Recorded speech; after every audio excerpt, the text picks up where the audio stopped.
എല്ലാവർക്കും നമ്മുടെ പുതിയ വീഡിയോയിലേക്ക് സ്വാഗതം. ഇന്നത്തെ നമ്മുടെ റെസിപ്പി ഷവർമയുടെ അതേ രുചിയിൽ വളരെ എളുപ്പത്തിൽ ചെയ്തെടുക്കാൻ പറ്റിയ ഒരു അടിപൊളിയായിട്ടുള്ളൊരു സ്നാക്സ് ആണ് കേട്ടോ. ഈ ഒരു ബണ്ണാണെങ്കിൽ പോലും നമ്മൾ ആവിയിലാണ് കേട്ടോ വേവിച്ചിട്ടെടുക്കുന്നത്. അപ്പോൾ നല്ല ടേസ്റ്റി ആയിട്ടുള്ള ഈ ഒരു സ്നാക്സ് എങ്ങനെയാണ് തയ്യാറാക്കുന്നതെന്ന് നമുക്കൊന്ന് നോക്കാം. കൂടാതെ വീഡിയോയിലേക്ക് പോകുന്നതിന് മുമ്പായിട്ട് നമ്മുടെ ഈ ഒരു ചാനൽ ഇതുവരെയായിട്ട് സബ്സ്ക്രൈബ് ചെയ്തിട്ടില്ലെങ്കിൽ താഴെ കാണുന്ന റെഡ് സബ്സ്ക്രൈബ് ബട്ടണും കൂടെ ഒന്ന് പ്രസ് ചെയ്ത് സപ്പോർട്ട് ചെയ്യണേ. വീഡിയോ ഇഷ്ടപ്പെട്ടാൽ ലൈക്ക് ചെയ്യാനും കൂടെ മറക്കരുത്. അപ്പോൾ ആദ്യം തന്നെ ഞാനിതിലേക്ക് ഒരു 250 ഗ്രാം എല്ലില്ലാത്ത ചിക്കൻ എടുത്തിട്ടുണ്ട്. ഈ ഒരു ചിക്കനിലേക്ക് നമ്മൾ സാധാരണ ഫ്രൈ ചെയ്യുന്ന പോലെ തന്നെ കുറച്ച് മസാല ഒന്നും ആക്കി കൊടുത്തിട്ടുണ്ട് കേട്ടോ. ചിക്കൻ നമ്മൾ നല്ല പോലെ തന്നെ ക്ലീൻ ചെയ്ത് കഴുകേണ്ട വെള്ളമൊക്കെ തോർന്നതിന് ശേഷം അതിലേക്ക് ആവശ്യത്തിനുള്ള മുളക് പൊടിയും, ഞാനിപ്പോൾ ഇതിലേക്ക് കാശ്മീരി മുളക് പൊടിയാണ് കേട്ടോ ചേർത്ത് കൊടുത്തത്. അതുപോലെ തന്നെ കുറച്ച് കുരുമുളക് പൊടിയും ഗരം മസാലയും മഞ്ഞൾപ്പൊടിയും കൂടി ഇട്ട് കൊടുത്തിട്ടുണ്ട്. ആവശ്യത്തിനുള്ള ഉപ്പും കുറച്ച് മാത്രം നാരങ്ങ നീരും കൂടി ചേർത്ത് നല്ല പോലെ തന്നെ ഇതിലൊന്ന് മസാല പുരട്ടി വെച്ചിരിക്കുന്നതാണ് കേട്ടോ. ഇതിന് നമ്മൾ സാധാരണ ചിക്കൻ ഫ്രൈ ചെയ്യുന്ന പോലെ തന്നെ ഒന്ന് ഫ്രൈ ചെയ്തെടുത്തിട്ട് വരാം. അപ്പോൾ ചിക്കൻ ഞാനിവിടെ നല്ല പോലെ തന്നെ ഒന്ന് ഫ്രൈ ചെയ്തെടുത്തിട്ടുണ്ട്. ഇത് കണ്ടില്ല, ഇതുപോലെ നന്നായിട്ട് തന്നെ നമ്മൾ ചിക്കൻ ഒന്ന് ഫ്രൈ ചെയ്തിട്ട് എടുക്കുക. ഫ്രൈ ചെയ്തെടുത്ത് ഈ ഒരു ചിക്കനിൽ നിന്ന് ഒരു 10-12 പീസ് നമുക്കൊന്നെടുത്ത് മാറ്റി വെക്കാം.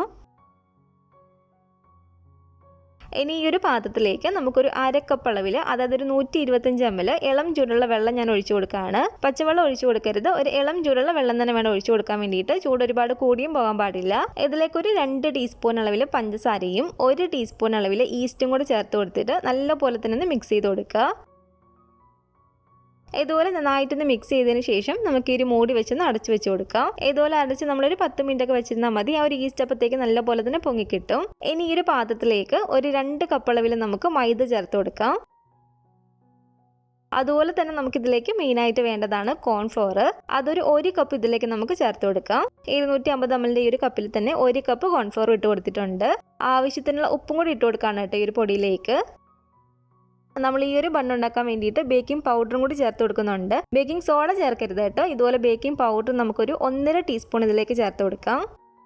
എന്നിട്ട് ഇതെല്ലാം കൂടി ചേർത്ത് നല്ല പോലെ തന്നെ ഇതുപോലെ ഒന്ന് മിക്സ് ചെയ്തതിന് ശേഷം ഒരു 2 ടേബിൾ സ്പൂൺ അളവിൽ ഓയിലും കൂടി ഒഴിച്ചു കൊടുക്കുകയാണ്.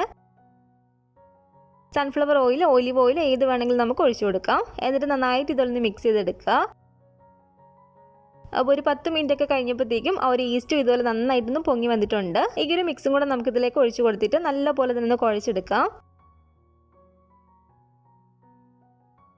ഈ ഒരു ഈസ്റ്റിന്റെ ഈ ഒരു വെള്ളം കൊണ്ട് മാത്രം നമുക്ക് ഈ ഒരു മാവ് നല്ല സോഫ്റ്റ് ആയിട്ട് കുഴച്ചെടുക്കാൻ പറ്റില്ല. ബാക്കി ഞാൻ ഇളം ചൂടുള്ള പാലിലാണ് കേട്ടോ ഈ ഒരു മാവ് കുഴച്ചിട്ടെടുക്കുന്നത്. ഇളം ചൂടുള്ള വെള്ളം ഒഴിച്ചു കൊടുത്താലും മതി, പാലാണ് കുറച്ചും കൂടി ടേസ്റ്റ്.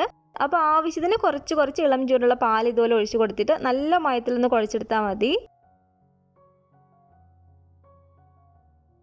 നമ്മൾ ചപ്പാത്തിക്കൊന്നും കുഴക്കുന്ന പോലെയല്ല, കുറച്ചും കൂടി നല്ല മയത്തിൽ നല്ല സോഫ്റ്റ് ആക്കി ഇതുപോലെ വേണം മാവൊന്ന് കുഴച്ചിട്ടെടുക്കാൻ വേണ്ടിയിട്ട്. എനിക്കിപ്പോൾ ഈ ഒരു മാവ് കുഴക്കാൻ വേണ്ടിയിട്ട് ഒരു 1/2 കപ്പ് ഒരു 3 ടേബിൾ സ്പൂൺ പാലും കൂടെ ആവശ്യമായിട്ട് വന്നിട്ടുള്ളൂ. നമ്മൾ എടുക്കുന്ന പൊടിയുടെ അനുസരിച്ച് പാലിൻ്റെ അളവ് കൂടിയോ കുറഞ്ഞൊന്നും ഇരിക്കാം. നമ്മൾ ഇതുപോലെ ഒന്ന് കുഴച്ചിട്ടെടുത്താൽ മതി, നല്ല സോഫ്റ്റ് ആക്കി. ഇനി ഈ ഒരു മാവിൻ്റെ മുകളിലേക്ക് കുറച്ച് ഓയിൽ നമുക്കിതുള്ളൊന്ന് സ്പ്രെഡ് ചെയ്ത് കൊടുക്കാം. എന്നിട്ടൊരു മൂടി വെച്ച് അടച്ചു കൊടുക്കുക, അല്ലെങ്കിൽ ഒരു ക്ലിംഗ് റാപ്പ് വെച്ചിട്ട് നമുക്കിതുള്ളൊന്ന് കവർ ചെയ്ത് കൊടുക്കാം. ഇതൊരു 1 മണിക്കൂറൊക്കെ ആകുമ്പോഴത്തേക്കും തന്നെ നല്ല ഡബിളായിട്ട് നമുക്ക് കിട്ടും. അപ്പോൾ ഈ ഒരു മാവ് ഇവിടെ 1 മണിക്കൂറോളം കഴിഞ്ഞിട്ടുണ്ട് കേട്ടോ. ഈ ഒരു മാവ് നല്ല ഡബിളായിട്ട് തന്നെ നമുക്ക് കിട്ടിയിട്ടുണ്ട്. കുറച്ചും കൂടി നല്ല സോഫ്റ്റ് ആയിട്ട് ഇതുപോലെ നമുക്ക് മാവ് കിട്ടും. ഈ ഒരു മാവ് നമുക്കിതുപോലെ 2 ബോൾസാക്കി ഒന്ന് ഡിവൈഡ് ചെയ്തൊന്ന് ഉരുട്ടിയിട്ടെടുക്കാം. ഇനി ഒരു കൗണ്ടർ ടോപ്പിലോ അല്ലെങ്കിൽ ഒരു ചപ്പാത്തി പലകയിലോ ഇതുപോലെ നമ്മൾ കുറച്ച് പൊടിയൊന്ന് ആക്കി കൊടുക്കുക. എന്നിട്ട് നമുക്ക് ഈ ഒരു മാവ് ഇതുപോലെ ഒന്ന് പരത്തിയിട്ടെടുക്കാം. നമ്മൾ മാവ് പരത്തിയെടുക്കുന്ന സമയത്ത് ഒരുപാട് നൈസായിട്ട് പരത്തിയിട്ടെടുക്കരുത്. അത്യാവശ്യം നമ്മളൊരു കട്ടിക്ക് തന്നെ വേണം പരത്തിയിട്ടെടുക്കാൻ വേണ്ടിയിട്ട്. അപ്പോൾ ഇതുപോലെ ഞാൻ മാവൊന്ന് പരത്തിയെടുത്തിട്ടുണ്ട്. ഇത് കണ്ടില്ല, ഈ ഒരു കട്ടിക്ക് വേണം നമ്മൾ മാവ് പരത്തിയെടുക്കാൻ വേണ്ടിയിട്ട്. ഇനി ഇതുപോലെ അത്യാവശ്യം ഈ ഒരു വലിപ്പമുള്ളൊരു അടപ്പെടുത്തിട്ട് നമുക്കിതുപോലെ ഒന്ന് കട്ട് ചെയ്തിട്ടെടുക്കാം.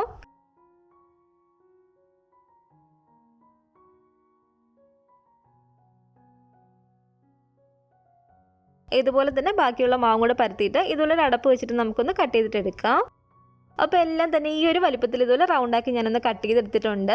എങ്ങനെ നമ്മൾ കട്ട് ചെയ്തെടുത്തതിന് ശേഷം ഇത് ഓരോന്നും എടുത്തിട്ട് ഇതിലേക്ക് കുറച്ച് ഓയിൽ ഇതുപോലെ ഒന്ന് സ്പ്രെഡ് ചെയ്ത് കൊടുക്കാം. ഞാനിപ്പോൾ ഇതിലേക്ക് സൺഫ്ലവർ ഓയിൽ തന്നെയാണ് കേട്ടോ എടുത്തിരിക്കുന്നത്.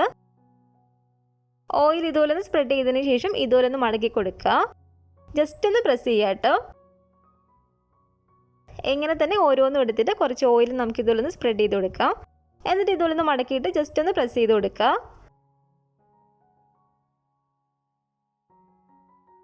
എല്ലാത്തിലും ഓയിലൊന്നും ആക്കിയിട്ട് ഇതുപോലെ ഞാനൊന്ന് മടക്കി എടുത്തിട്ടുണ്ട്. അതിനുശേഷം അതൊന്ന് വിട്ടുപോകാതിരിക്കാൻ വേണ്ടിയിട്ട് മാത്രം ഇതുപോലെ ജസ്റ്റ് ഒരൊറ്റ തവണയൊന്ന് പരത്തി കൊടുക്കുക.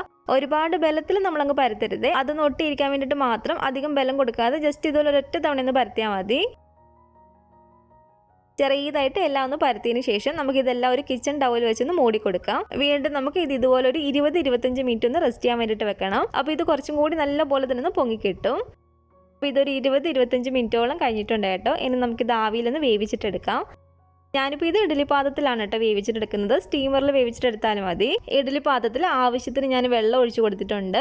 ഇനി ഒരു ഇഡ്ഡലി തട്ട് വെച്ച് കൊടുത്തിട്ട് കുറച്ച് ഓയിൽ നമുക്ക് ഇതുപോലെ ഒന്ന് സ്പ്രെഡ് ചെയ്ത് കൊടുക്കാം. ഓയിൽ നമ്മൾ സ്പ്രെഡ് ചെയ്ത് കൊടുക്കണേ, അല്ലെങ്കിൽ അതങ്ങ് ഒട്ടി പിടിക്കത്തില്ല. അതിനുശേഷം നമ്മൾ പ്രത്യേകം ശ്രദ്ധിക്കണേ, വെള്ളം നല്ല പോലെ തന്നെ തിളച്ചിട്ട് ആവി വന്നതിന് ശേഷം മാത്രം നമ്മൾ ഇത് ഓരോന്ന് ഇതുപോലെ വെച്ച് കൊടുക്കുക. ഇത് ഓരോന്ന് ഇതുപോലെ വെച്ച് കൊടുത്തതിന് ശേഷം നമുക്കൊരു മൂടി വെച്ച് അടച്ചു വെച്ച് കൊടുക്കാം. എന്നിട്ടൊരു മീഡിയം ഫ്ലെയിമിൽ ഇട്ട് കൊടുക്കാം. മീഡിയം ഫ്ലെയിമിൽ തന്നെ വെച്ച് കൊടുത്തേക്കാട്ടോ. ഒരുപാട് നമ്മൾ തീ കുറയ്ക്കരുത്. ഒരു 10-12 മിനിറ്റ് ഒക്കെ ആകുമ്പോഴത്തേക്കും നമുക്കിത് നല്ല പോലെ തന്നെ വെന്ത് കിട്ടുന്നതായിരിക്കും. ഇതുപോലെ ബാക്കിയുള്ളത് നമ്മൾ ഇതുപോലെ തന്നെ വെച്ച് കൊടുത്തിട്ട് ഒരു 10-12 മിനിറ്റ് മീഡിയം ഫ്ലെയിമിൽ തന്നെ ഒന്ന് വേവിച്ചിട്ടെടുത്താൽ മതി.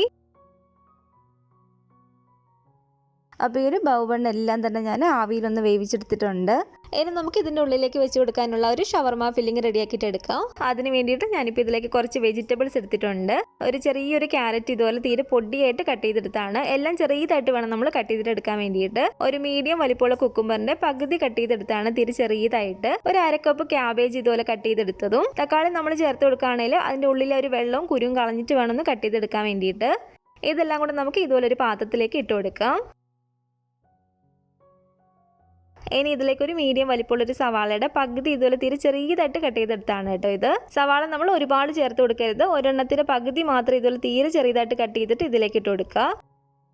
ഇതിലേക്കൊരു 2 ടീസ്പൂൺ അളവിൽ മല്ലിയില അരിഞ്ഞതും കൂടി ചേർത്ത് കൊടുക്കുകയാണ്. ഇതിലേക്കൊരു 2 പച്ചമുളക് ചെറുതായിട്ട് കട്ട് ചെയ്തതും കൂടി ഇട്ട് കൊടുക്കുകയാണ്.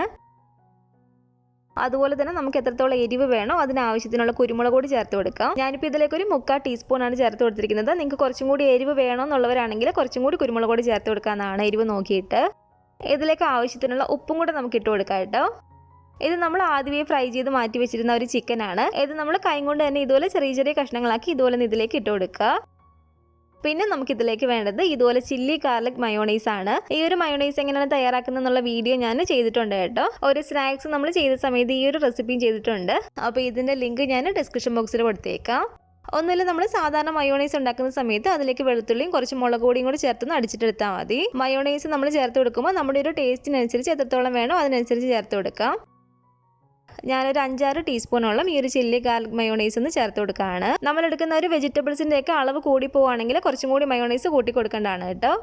എന്നിട്ട് നല്ല പോലെ തന്നെ നമുക്ക് ഇതുപോലെ ഒന്ന് മിക്സ് ചെയ്ത് കൊടുക്കാം. കൂടാതെ ഇതിലേക്ക് 1 ടേബിൾ സ്പൂണോളം സാധാ മയോണൈസും കൂടി ചേർത്ത് കൊടുത്തിട്ട് നല്ല പോലെ തന്നെ നമുക്കൊന്ന് മിക്സ് ചെയ്തിട്ട് എടുക്കാം. നമ്മൾ ഇതുപോലെ എല്ലാം ഒന്ന് മിക്സ് ചെയ്തെടുത്തതിന് ശേഷം ഇതിൻ്റെ ഒരു ടേസ്റ്റ് ഒന്ന് നോക്കാം കേട്ടോ. ലാസ്റ്റ് എന്നിട്ട് നോക്കിയിട്ട് ഇതിലേക്ക് കുരുമുളക് പൊടിയോ ഉപ്പോ അല്ലെങ്കിൽ മയോണൈസോ ചേർത്ത് കൊടുക്കണമെങ്കിൽ ചേർത്ത് കൊടുക്കാവുന്നതാണ്. അതുപോലെ തന്നെ നമ്മൾ ഈ ഒരു ഫില്ലിങ് റെഡിയാക്കുന്ന സമയത്ത് നേരത്തെ തന്നെ നമ്മളിത് റെഡിയാക്കി വെക്കരുത്. ഈ ഒരു ബണ്ണെല്ലാം നമ്മൾ വേവിച്ചെടുത്തതിന് ശേഷം കഴിക്കാറാവുന്ന സമയത്ത് മാത്രം നമ്മൾ ഇതുപോലെ ഒരു ഫില്ലിങ് റെഡിയാക്കിയാൽ മതി. അല്ലെങ്കിൽ ഈ ഒരു സവാളയുടെയൊക്കെ വെള്ളം അതിനകത്തോട്ടങ്ങ് ഇറങ്ങും. ഇനി നമ്മൾ ആവിയിൽ വേവിച്ച് വെച്ചിരിക്കുന്ന ഈ ഓരോ ബണ്ണും എടുത്തിട്ട് അതിൻ്റെ ഉള്ളിലേക്ക് നമുക്ക് കുറച്ച് ഒരു ചില്ലി മയോണൈസ് ഒന്ന് തേച്ച് കൊടുക്കാം. എന്നിട്ട് നമ്മുടെ ഒരു പോക്കറ്റ് ഷവർമയുടെയൊക്കെ ഒരു ഫില്ലിങ് നമുക്ക് ഇതിലേക്കൊന്ന് നിറച്ച് കൊടുക്കാം.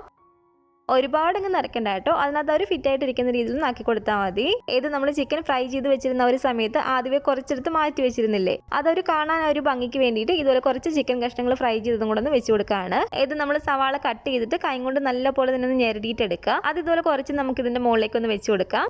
ഒരു 2-3 മല്ലിയിലയും കൂടി ഇതുപോലെ ഒന്ന് വെച്ച് കൊടുക്കുക. പിന്നെ നമുക്കിതിലേക്ക് വേണ്ടത് കുറച്ച് ടൊമാറ്റോ കെച്ചപ്പാണ്. അത് നമുക്കിതിൻ്റെ മുകളിലേക്ക് ഒന്ന് കുറച്ച് ഒഴിച്ചു കൊടുക്കാം. കുറച്ച് മയോണൈസും കൂടെ ആക്കി കൊടുത്തിട്ടുണ്ട്.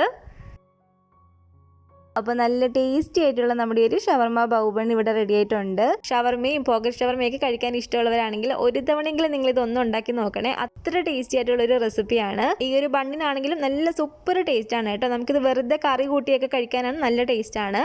അപ്പോൾ ഇന്നത്തെ നമ്മുടെ ഈ ഒരു റെസിപ്പി നിങ്ങൾക്ക് എല്ലാവർക്കും ഇഷ്ടപ്പെട്ടെന്ന് കരുതുന്നു. ഇഷ്ടപ്പെട്ടെങ്കിൽ തീർച്ചയായിട്ടും ട്രൈ ചെയ്ത് നോക്കണേ.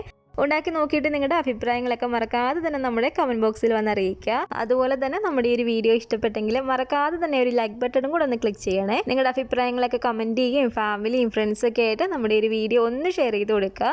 പുതിയതായിട്ട് നമ്മുടെ ചാനൽ ആരെങ്കിലും കാണുന്നുണ്ടെങ്കിൽ താഴെ കാണുന്ന റെഡ് സബ്സ്ക്രൈബ് ബട്ടണും കൂടെ ഒന്ന് പ്രസ് ചെയ്ത് സപ്പോർട്ട് ചെയ്യണേ. കൂട്ടത്തിൽ കാണുന്ന ബെല്ലൈക്കണും കൂടെ ഒന്ന് ക്ലിക്ക് ചെയ്യുകയാണെങ്കിൽ ഞാനിടുന്ന പുതിയ റെസിപ്പികളൊക്കെ നിങ്ങൾക്ക് അപ്പോൾ തന്നെ നോട്ടിഫിക്കേഷൻ ആയിട്ട് കിട്ടുന്നതായിരിക്കും.